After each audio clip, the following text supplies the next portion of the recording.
everyone! Welcome to the SSS Diaries. I am Laika Season. I'm RG Silao. And I'm Riza Saleh. And we are the SSS! Ngayon, magkakaroon tayo ng Girl Talk and ang topic natin is about cosmetic surgery at kung ano yung impact niya sa self-esteem and body image ng mga babae. So maghahanap tayo ng i-interviewin ng mga babae and i-ask natin ang insights nila about sa cosmetic surgery. So, tara!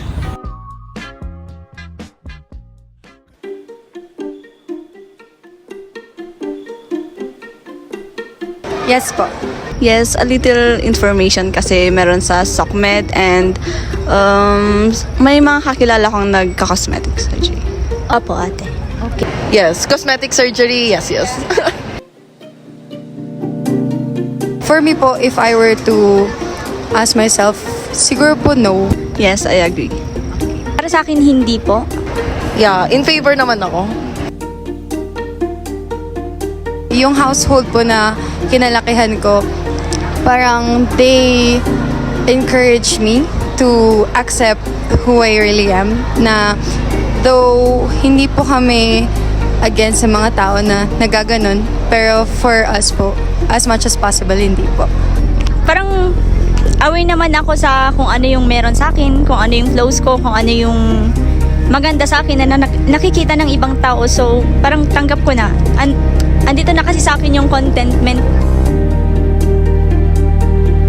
It will boost their confidence po kasi I believe naman po na may mga tao talagang yun yung way nila para itaas yung confidence nila to feel beautiful about themselves. Yes, kasi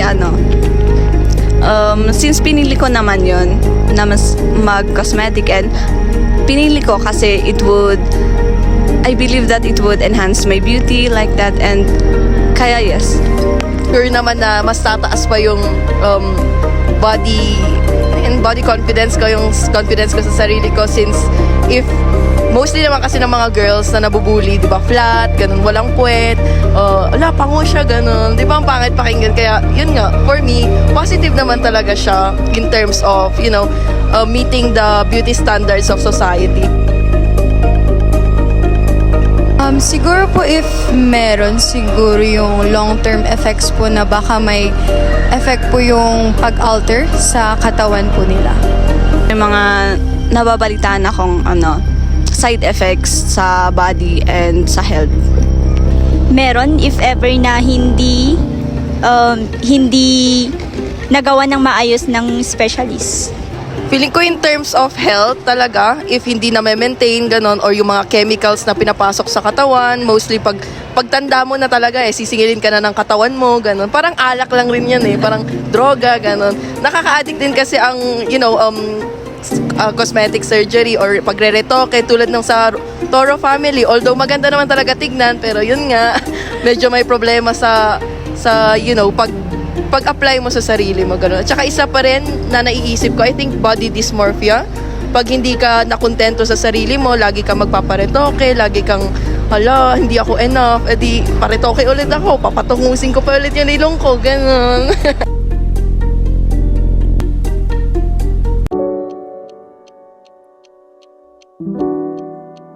Hi, we're back! So, napag-uusapan naman natin is yung own insights namin about cosmetic surgery.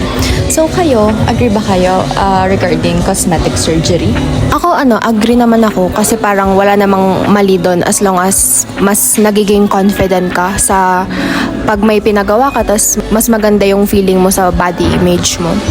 For me, agree naman din ako kasi nakikita ko naman na parang nakaka-boost talaga to ng self-confidence para sa ibang tao, lalo na yung mga celebrities and influencers. Wala namang mali as long as alam mo yung limitations mo.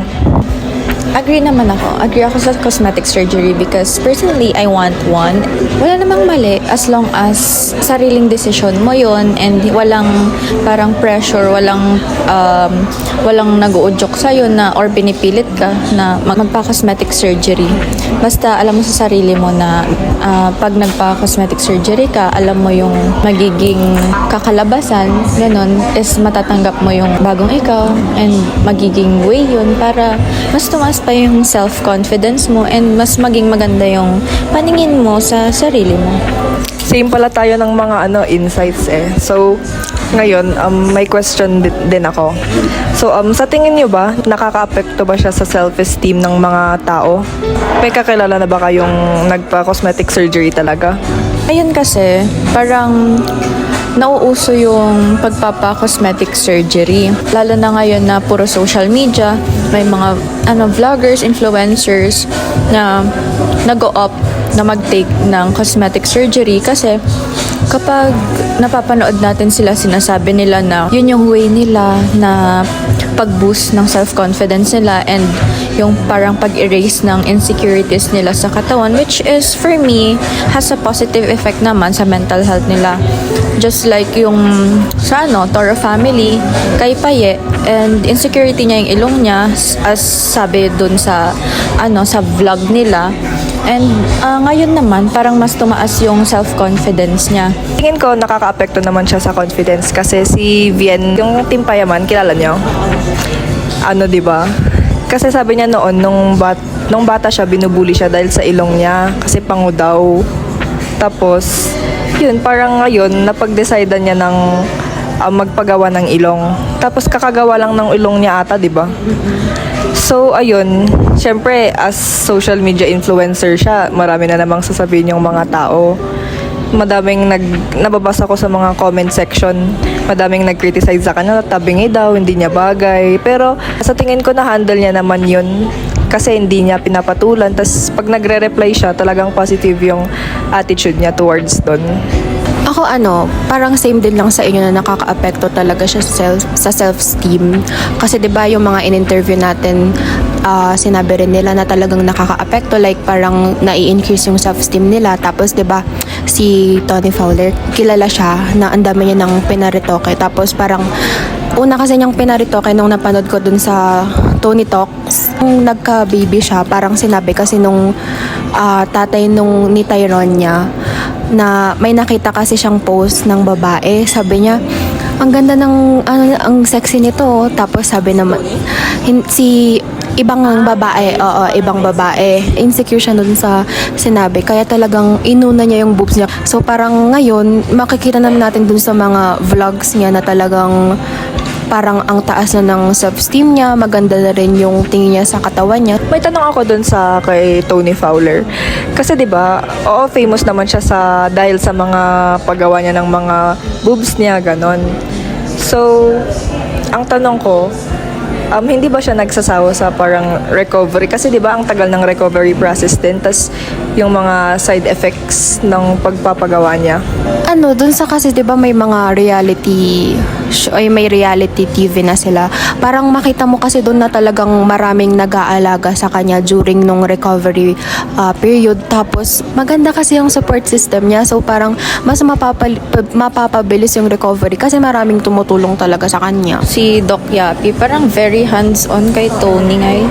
Tapos parang yung healthcare provider kasi nila is very professional, very alam niya na yung madami na siyang experience. Tapos as in pro na siya sa ganun. Ibig sabihin parang malaki na yung tiwala siguro ni Tony dun sa pagpapagawa. So parang less nang iisipin, oo. Tapos 'di ba nung si Tony, 'di ba nag-start siya, mag-isa lang siya. Tapos biglang nagkaroon siya ng family. Tapos doon sa family na binuo niya, yung iba doon, pinaretoke niya rin, 'di ba? So parang sila din yung nagtulong-tulong sa isa't isa na mag-alaga. Alam mo, may nabasa kong research na parang connected dyan. Yung about sa research of individuals grappling with physical or aesthetic concerns often face challenges with social interaction leading to diminished quality of life and self-esteem. According to the research, a notable 86% of surveyed patients expressed satisfaction with the outcomes of cosmetic procedure, with an equally high percentage recommending it to their friends. Analysis of the mean disparity between pre- and post-operative self-esteem and body image scores revealed a significant improvement. Specifically, the study indicated a 1.1 increase in self-esteem scores post-surgery and a 1.30 increase in the body image scores, underscoring the positive impact of cosmetic interventions on individual psychological well-being and perception of self. Oo nga, maganda nga yung research na yun kasi at least na-educate yung mga tao na may positive effects talaga yung cosmetic surgery. Sige, next question, yung sa about, di ba, na pag-usapan na natin yung positive effects. Sa tingin nyo, may negative effects naman yung surgery sa tao, ganon. Ano sa tingin nyo? Meron. Lalo na sa mga tao na nagsasuffer sa body dysmorphia as katulad nga nung sinabi nung sa in-interview natin na parang naa-addict sila sa pagpapa-cosmetic surgery. Ang negative effect niya is pwede kasi silang magkaroon ng risk yung sa scars, sa excessive scarring, ganon. Tapos yung ayawan ng katawan, yung pinagawa, ganon, which could lead to possible infections or other health related na disease, ganon. So yung negative effect naman na naisip ko, yung example is si Mika Salamanca, yung vlogger. Kasi sa isang vlog niya, kasi nga 'di ba nagparetoke siya. Tapos after ng ilang weeks sa isang vlog niya, sinabi niyang parang hindi niya masyadong nagustuhan yung ilong niya kasi naninibago siya sa itsura niya.